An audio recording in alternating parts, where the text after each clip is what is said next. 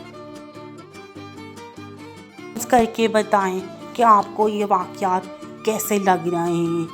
یہ سچے واقعات ہیں جو دل کو بہت زیادہ نورانی بناتے ہیں اور اللہ کی طرف راغب کرتے ہیں۔ آئیے ایک اور سچا واقعہ سنتے ہیں۔ ایک ولی اللہ کا واقعہ۔ 1952 میں MBBS کا طالب علم تھا۔ ملتان کے ایک باغ میں شاہ بخاری رحمۃ اللہ کی تقریب تھی۔ میرے والد صاحب مجھے ساتھ لے گئے۔ شیخ عشاء کی نماز کے بعد تقریر شروع کی اور جب فجر کی اذانیں ختم ہوئیں تو ختم ہوئی۔ رات کے تقریباً 1 بجے اکثر لوگ سونے لگے تو شیخ نے سورہ یاسین کی تلاوت شروع کی اور اللہ نے شیخ کی زبان میں اتنا اثر رکھا کہ سارا مجمع جاگ اٹھا۔ اللہ کے کلام میں اتنا اثر تھا کہ لوگ رو رہے تھے۔ اسی اثنا میں سارے مجمع کے اوپر ایک سفید رنگ کا بادل جو درختوں کی بلندی پر تھا چھا گیا۔ اس بادل میں سفید سفید روشنیاں نظر آ رہی تھیں۔ میں نے والد صاحب سے اس بادل کے متعلق پوچھا تو وہ بھی نظارہ دیکھ کر حیران ہو گئے۔ چنانچہ سارے مجمع نے یہ نظارہ دیکھا۔ تقریباً 1 گھنٹے تک یہ بادل لوگوں پہ چھایا رہا۔ جب شیخ نے یاسین ختم کی تو یہ بادل یکدم غائب ہو گیا۔ اس کے بعد شیخ رحمۃ اللہ نے بتایا کہ اللہ کی دوسری مخلوق اللہ کا کلام سننے آئی تھی، یعنی فرشتے۔ یہ تھے قرآن پاک کے چند سچے اور سبق آموز واقعات جو ہمیں اللہ کی قدرت، انصاف اور رحمت کا پتہ دیتے ہیں۔ اگر ان واقعات نے آپ کے دل کو چھو لیا ہو تو اس کے ویڈیو کو ضرور شیئر کریں تاکہ دوسروں تک بھی یہ ایمان افروز پیغام پہنچ سکیں۔